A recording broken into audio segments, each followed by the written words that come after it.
नमस्ते बिहार, मैं हूं आपके साथ विभा उपाध्याय। और सबसे पहले खबर नवादा से, जहां हत्या के आरोपी को पकड़ने गई पुलिस टीम पर ग्रामीणों ने हमला कर दिया। घटना रजौली थाना क्षेत्र के जोगिया मारण पंचायत के बरवा गांव की है। थानेदार समेत पुलिस टीम पर हमला किया गया है। नवादा से ये बड़ी खबर, जहां हत्या के आरोपी को पकड़ने गई पुलिस टीम के ऊपर हमला किया जाता है। सत्येंद्र यादव जो हत्या का आरोपी है, उसे पकड़ने के लिए पुलिस टीम पहुंची थी, लेकिन ग्रामीणों ने ईंट पत्थर से पुलिस टीम पर ही हमला कर दिया।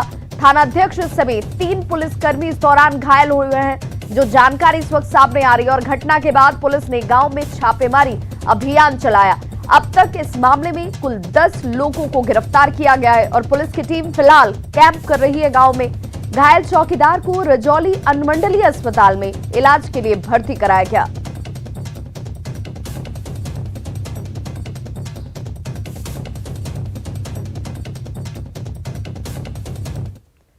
मुंबई में बिहार के 2 लोगों को ड्रग्स के साथ गिरफ्तार किया गया। इनके पास से चरस की बरामदगी की गई है, जिसकी कीमत करीब 69 लाख रुपए बताई जा रही है। दोनों को मुंबई क्राइम ब्रांच की एंटी नारकोटिक सेल ने गिरफ्तार किया। इनके पास से 3 किलो 437 ग्राम चरस की बरामदगी की गई। तस्वीरें आपके सामने, इन दोनों ही शख्स को गिरफ्तार किया गया है। क्राइम ब्रांच की टीम ने इन दोनों को गिरफ्तार किया और ये दोनों बिहार से ताल्लुक रखते हैं।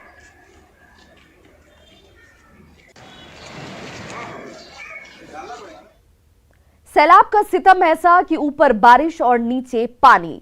बाढ़ पीड़ित जाएं तो आखिर जाएं कहां? जी हां, जो तस्वीर हम आपको दिखाने जा रहे हैं, इन तस्वीरों को देखकर आपको अंदाजा हो जाएगा कि बाढ़ के बंडा दियारा के बाढ़ पीड़ितों की क्या तस्वीर है, क्या दर्द है। जो ब्लॉक में एक चौकी पर 8 से 9 लोग बारिश में पॉलीथीन शीट लगाकर उसके नीचे खुद भी, मवेशी भी, बकरियों के साथ रहने की विवशता और मजबूरी की ये तस्वीर आपको उनके परेशानी, उनके दर्द को बयां कर रही है। बाढ़ पीड़ितों के दर्द को जानने की कोशिश की संवाददाता अनिरुद्ध ने। सैलाब का सितम ऐसा कि ऊपर बारिश और नीचे पानी, लोग जाएं तो जाएं कहां। मजबूरी इतनी हो गई कि आज इंसान और जानवर एक साथ रहने को मजबूर हैं। अभी हम खड़े हैं बाढ़ ब्लॉक में, जहां दिखाते हैं कि एक टेंट के अंदर 10-10 लोग एक चौकी पे जी रहे हैं। आप खुद देखिए, एक टेंट के अंदर कितने लोग पड़े हुए हैं। इनसे पूछते हैं, आप बताइए क्या दिक्कत हो रहा है? दिक्कत ये है कि मेरा एक रास्ता नहीं है, झोपड़ी में है, चिमकी तान के रहे बरसात। तो चिमकी में जानवर तानवर सब लोग साथ रहते हैं ना? जानवर उनवर सब। अच्छा, खाना पीना क्या मिलता है? खाना पीना क्या मिलता है? कल खिचड़ी मिला है, भात दाल चोखा बस। तो जरिमाने मलाही के गलती हो गया, आधार कार्ड होने के तो वो नहीं मिलेगा, इन्हें नहीं मिलेगा। तो इन्हें का 2 साल से मिलता है, 3 साल से। आया बड़ी इन्हें कटैया कर दिया, आपकी कहे वो नहीं मिलेगा। क्या बोला गया आपको? हाँ? आपको क्या बोला यहाँ? कल कहीं वो बाट में मिलेगा, ये बाट में नहीं मिलेगा। नाम क्या होगा आपका? मारनी देवी। आप बताइए क्या दिक्कत हो रहा है? हमको झोपड़ी के घर है सर, हमको खेत पथार नहीं है। और देखिए बस डूबा है, पानी है, पकाने की व्यवस्था नहीं है। हमको न एगो चिमकी मिला, न खाना मिला। कहता है जब अथी बार 10 से मांगे। तो प्रशासन कह रहा है कि हम खाना तीनों टाइम खिला नहीं खिलाते, हमको सके में नहीं देते हैं सर। तो हमसे कहाँ जिएगा? देखिएगा चूल्ही सब तर पानी हुआ है। इतना भी विस्थापित है, अभी बाढ़ के प्रखंड में शरण लेकर रह रहे हैं। हालांकि शिकायतें काफ़ी हैं और प्रशासन को सही दिशा में काम करने की जरूरत है ताकि इनको राहत मिल सके। अनिरुद्ध, न्यूज़ 18 बाढ़। तो मुंगेर में गंगा खतरे के निशान से ऊपर बह रही है। दियारा क्षेत्र की बात करें, जहां दर्जनों गांव में बाढ़ का पानी प्रवेश कर चुका है, वहीं दूसरी ओर ग्रामीण सड़कें भी पानी में डूबी हुई हैं और इस वजह से लोगों की परेशानी बढ़ गई है। दियारा क्षेत्र से लगातार लोगों का पलायन भी इस दौरान जारी है। लोग सुरक्षित स्थानों पर जाने के लिए गाँव से निकल रहे हैं। शेरपुर मध्य विद्यालय की ये तस्वीर आपको उनके इसी विस्थापन के दर्द को दिखाएंगे। बाढ़ पीड़ितों की परेशानी को जानने की कोशिश की सहयोगी अरुण शर्मा ने। जिले में जो बाढ़ की स्थिति है अब वो बन गई है। जो गंगा का वाटर लेवल है वो खतरे के निशान से अब चला गया है, यानी जिले में बाढ़ अब कहा जाए तो आ गया है। अब देख सकते हैं कि जो बाढ़ आने के बाद की जो स्थिति है, जो ये लोग जो निचले इलाके से है अब ऊंचे स्थानों पे आ गए हैं। आप देख सकते हैं कि जो महिला है जो आई है अपने बच्चों के लिए जो अब वहाँ से चूल्हा लेके आई हैं। साथ में ये स्कूल का भवन है, इसी स्कूल के भवन के छत पे वो अपना खाना बनाने में लगी हैं ताकि जो उनके भूखे बच्चे हैं वो भूखे ना रह जाएं। हालांकि कल से कम्युनिटी किचन की व्यवस्था की गई है, कम्युनिटी किचन की व्यवस्था यहाँ पे की जाएगी। आप देख सकते हैं कि यहाँ पे जो वो लोग हैं वो उनके जो सामान सब हैं, आप देख सकते हैं कि संदूक है, संदूक में भी उनके कई सामान होंगे, कई कीमती सामान होंगे। घर में जो अनाज होगा उनको भी ये लोग साथ में लेके आए हैं ताकि कहीं से इन्हें कोई दिक्कत नहीं है। वो ये लोग जो है गंगा का इनका जो गांव है बिल्कुल गंगा में डूब गया है। उसके बाद जो है ये नाव के माध्यम से इस स्कूल में आए हैं ताकि इनके बच्चों को कोई दिक्कत नहीं हो, पानी में किसी तरह का कोई कैजुअलिटी नहीं हो, बाढ़ से इनकी बचाव हो। अपने गांव की क्या स्थिति है? स्थिति खराब है। क्या हुआ यहाँ पे? पानी से कितना पानी हो गया यहाँ? भर छाती छाती पानी हो गया है। हाँ। कौन सा गाँव आप लोगों का? आधा से गाँव ठिकाना। तो कहाँ आए हैं आप लोग? यहाँ सिर्फ स्कूल पर रहने के लिए आए हैं। हाँ। अभी तक कोई व्यवस्था हुआ है? कोई व्यवस्था नहीं हुआ। है? कोई व्यवस्था नहीं। कब आए हैं? परसों आए हैं। 2 दिन हो गया। हाँ। सब लकड़ी घर दुआर डूबिए गए, सब चीज के तो दिक्कते छे। जरना से लकड़ी तक सीधा पानी हर चीज के दिक्कत छे। न शौचालय छे न पानी के छे व्यवस्था। सोने का जगह है न रहने का जगह है, दुनिया भर इतना पानी है। गाँव में पानी इतना पानी में अभी भीगे हुए हैं, सारे भूसा लेकर गाय का, न गाय माल कुछ का खाने का कुछ नहीं है। शौचालय का व्यवस्था नहीं है, न पानी का सही से व्यवस्था, न बिजली का व्यवस्था है। और महक रहा है चारों बगल, तो रहेगा कैसे आदमी? गांव में पूरा पानी हेलम-हेल है, कहाँ जाएगा सब? अब तक इन लोगों के पास वो सुविधा नहीं पहुंची। हम भी चाहेंगे कि जल्द से जल्द ये व्यवस्था इन लोगों के पास पहुंचे ताकि जितने दिन भी ये लोग यहाँ पे होंगे उनकी जीवन जो है आसान हो सके। अरुण शर्मा, न्यूज़ 18 मुंगेर। तो गंगा में उफान और दूसरी नदियों के बढ़ते जलस्तर के बीच मुख्यमंत्री नीतीश कुमार एक्शन में है। जी हां, बुधवार को मुख्यमंत्री नीतीश कुमार सबसे पहले गंगा घाटों के निरीक्षण के लिए निकले। तस्वीरें आपके सामने हैं और दीघा से पटना सिटी तक कई घाटों का उन्होंने इस दौरान निरीक्षण किया। सीएम सड़क मार्ग से निरीक्षण के लिए निकले हुए थे और सबसे पहले पटना मुख्य नहर के दीघा लॉक का निरीक्षण किया। इसके बाद वे कुर्जी गोसाई टोला पहुंचे और वहां का जायजा लेते नजर आए। अधिकारियों को उन्होंने जरूरी निर्देश दिए। सड़क मार्ग से बाढ़ का जायजा लेने के बाद सीएम नीतीश ने एरियल सर्वे भी किया। सीएम ने गंगा के किनारे जिलों में बाढ़ के हालात को जाना और इसके बाद 12 जिलों के डीएम के साथ वीडियो कॉन्फ्रेंसिंग के जरिए बाढ़ की स्थिति की समीक्षा की।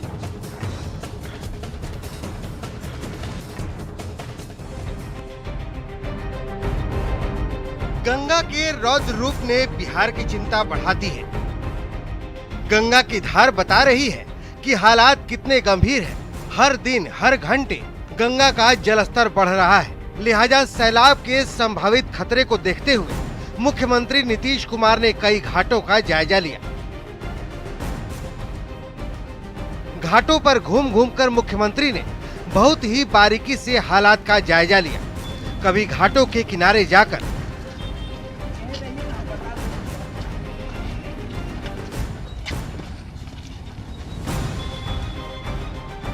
कभी सेतु पर चढ़कर अधिकारियों के साथ घूम घूम कर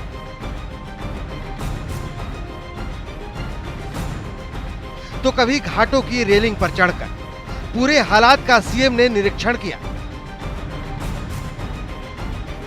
जायजा लेने के दौरान सीएम ने बताया कि लोगों की सुरक्षा के लिए और क्या क्या करना चाहिए, इसीलिए वो अधिकारियों के साथ हालात को देख रहे हैं। गंगा नदी का जलस्तर ऊंचा हो रहा है, तो इसलिए सबको देख रहे हैं कि लोगों की सुरक्षा के लिए क्या और किया जाना चाहिए। सारे विभाग के अधिकारीगण भी साथ एक-एक चीज को देख रहे हैं। मुख्यमंत्री ने पटना मुख्य नहर के दीघा लॉक समेत कुर्जी गोसाई टोला, एलसीटी घाट और गांधी घाट का जायजा लेने के साथ ही पटना शहर की सुरक्षा दीवार का भी जायजा लिया। गंगा जल का स्तर तो बढ़ रहा है, ये तो पता ही था। और जब भी कभी हेलीकॉप्टर से जा रहे थे तो हम तो दोनों की स्थिति को देख रहे थे। इधर कल इसके बारे में हम लोगों ने एक मीटिंग की और उसके बारे में पूरी जानकारी ली, तो सबके बारे में जानकारी मिली कि इसका जल स्तर और बढ़ रहा है, इसके जल स्तर को और बढ़ने की संभावना है। तो इसी के लिए आज हम देख लिए कई जगहों पर और पूरी तैयारी जो 2016 में जो गंगा का जल स्तर हुआ था, तो गंगा नदी के किनारे वाले जितने ज़िले हैं, आप समझ लीजिए 12 ज़िले, तो कुल मिला के सब के बारे में ध्यान रखना होगा।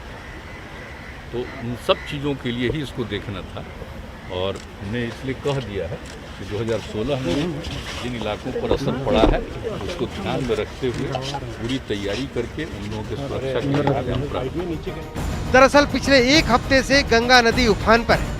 बक्सर से लेकर भागलपुर तक गंगा डरा रही है। जाहिर तौर पर हालात भयावह हैं। पटना से न्यूज़ 18 के लिए आनंद अमृतराज और मनोज कुमार की रिपोर्ट। जातीय जनगणना पर सियासत के बीच आरजेडी अध्यक्ष लालू प्रसाद ने ट्वीट कर जनगणना के बहिष्कार की धमकी दी है। ट्विटर पर लालू ने लिखा कि अगर 2021 जनगणना में जातियों की गणना नहीं होगी तो बिहार के अलावा देश के सभी पिछड़े, अति पिछड़ों के साथ दलित और अल्पसंख्यक भी गणना का बहिष्कार कर सकते हैं। जनगणना के जिन आंकड़ों से देश की बहुसंख्यक आबादी का भला नहीं होता, तो फिर जानवरों की गणना वाले आंकड़ों का हम क्या अचार डालेंगे।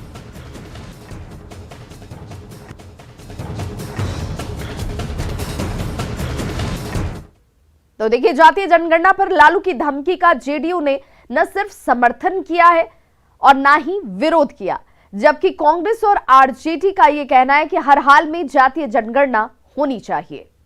पार्टी की ओर से 1989 से ही हमारे नेता और उससे भी बड़ी बात यह है कि बिहार विधानमंडल का संयुक्त प्रस्ताव है जिसमें राजद है, कांग्रेस है।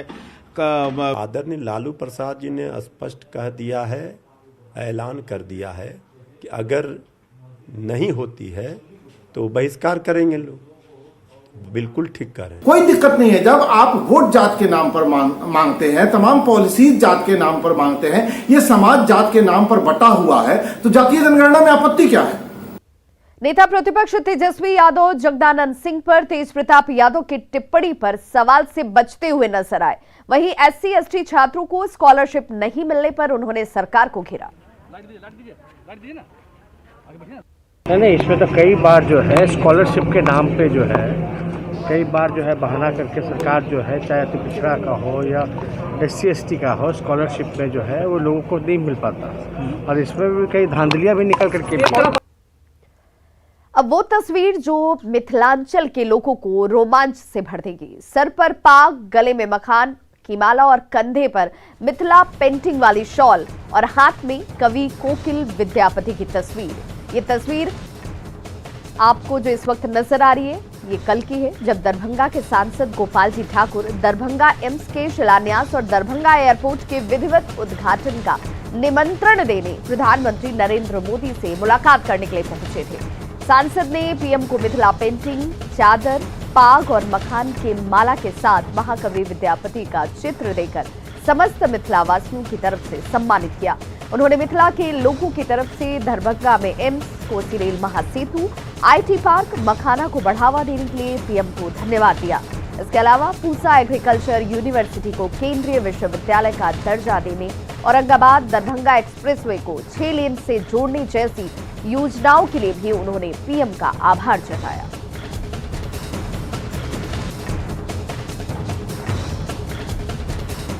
बिहार में इन दिनों बोरा शिक्षकों के लिए सिरदर्द बना हुआ है। शिक्षा विभाग की ओर से मध्याह्न भोजन के लिए आए अनाज के खाली बोरों को बेचने का निर्देश जारी किया गया।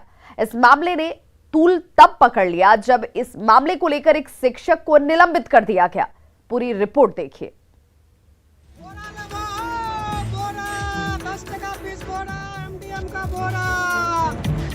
माथे पर बोरा लेकर बाजार में बोरे की बोली लगा रहा ये कोई फेरी वाला नहीं, बल्कि कटिहार के कांताडी प्राइमरी स्कूल का टीचर है, जिनके माथे पर बोरा है और गले में तख्ती है।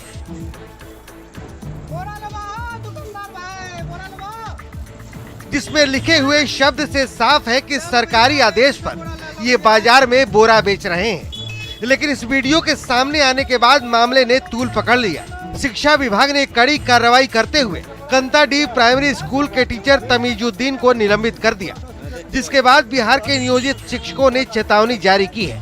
बोरे पर मचे बवाल के बाद न्यूज़ 18 ने ये जानने की कोशिश की कि जिन बोरों को बेचने का निर्देश जारी हुआ है वे बोरे किस हालात में है। बोरों के छेदों से झांकती हकीकत बता रही है कि इन बोरों को खरीदना तो दूर, कोई देखना भी पसंद नहीं करेगा।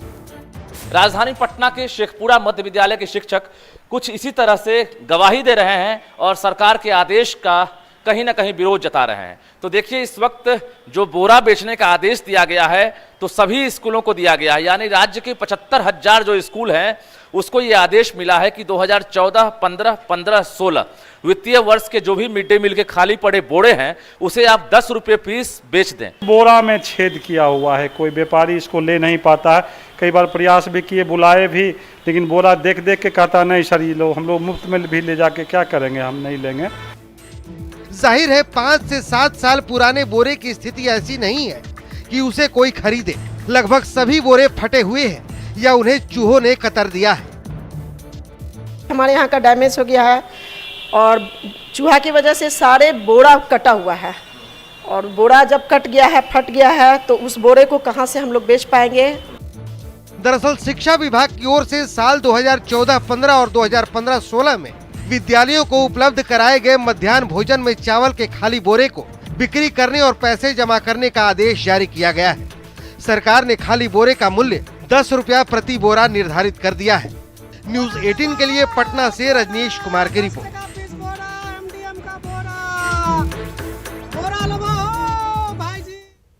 तो शिक्षा मंत्री विजय चौधरी ने समस्तीपुर में कोरोना मृतकों के परिजनों को 4-4 लाख रुपए का चेक सौंपा। जिले में 90 लोगों तक ये चेक दिए गए। विजय चौधरी ने कहा कि बिहार देश का इकलौता ऐसा राज्य है जहां कोरोना मृतकों के परिजनों को 4 लाख रुपए की सहायता राशि दी जा रही है और इसका मकसद लोगों की मदद करना है, न कि प्रचार करना। मंत्री जी बराबर कहते हैं कि राज्य के खजाने पर मैंने जो पैसा है सरकार का, उस पर पहला अधिकार आपदा पीड़ितों का होता है, जिस पर कोई विपत्ति आती है, जिस पर आपत्ति आती है। और वैसे लोगों की मदद के लिए बिहार सरकार ने आगे बढ़ के और शुरुआत में 4 लाख रुपए की घोषणा की। कोरोना टीकाकरण में दरभंगा जिले के बेहतर प्रदर्शन को देखते हुए स्वास्थ्य विभाग की ओर से डॉक्टर त्यागराजन को चैंपियन डीएम के खिताब से नवाजा गया है। डीएम त्यागराजन ने खुशी जाहिर करते हुए कहा कि ये सब बात उनकी काम को समर्पित है।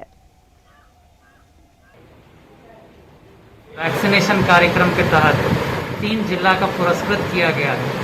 इसमें पटना, मोतिहारी और दरभंगा भी शामिल है। तो दरभंगा का वैक्सीनेशन प्रोग्राम राज्य स्तर पर पुरस्कार मिला है। इसके लिए मैं सभी लोगों को धन्यवाद देना चाहूँगा।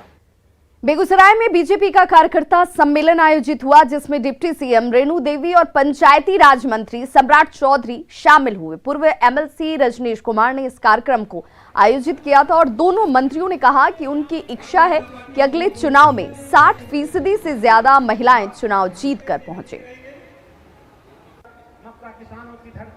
नरेंद्र मोदी की सरकार नहीं बनी थी तो 30 फाइनेंस में मात्र 5,000 करोड़ रुपया पूरे 5 साल में मिलता था। नरेंद्र मोदी जी की सरकार आई तो 14वां वित्त आयोग आया और उसमें हम लोगों को लगभग 13,000 करोड़ रुपया मिला। जो 50% आरक्षण में आएगी और सभी समाज की मिली रिजर्वेशन के तहत हमारी सभी महिला है।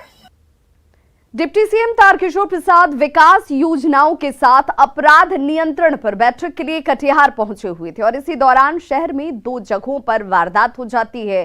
पीएनटी चौक पर अपराधियों ने एक महिला से सोने की चेन जो है वो छीन ली, जिसकी कीमत 3 लाख रुपए बताई जा रही है। वहीं फासिया बालू टोला में बंधन बैंक के एजेंट से 75,000 रुपए की लूट की घटना को अंजाम दिया गया। बैठक के बाद डिप्टी सीएम ने कहा कि पुलिस अधिकारियों को अपराध पर लगाम लगाने के निर्देश दिए गए हैं। घटना हुई है मिर्चावाड़ी क्षेत्र में, उस पर भी चर्चा हुई है कि अपराधी शीघ्र पकड़े जाएं और जो पुलिसिंग है उसको और कैसे हम बेहतर कर सकें, जिससे कि अपराधी इस तरह के वारदात की हिम्मत नहीं कर सकें। सारे बिंदुओं पर चर्चा हुई है और जिला प्रशासन। तो खबरों का सिलसिला लगातार जारी है। आप देखते रहिए न्यूज़ 18 बिहार झारखंड।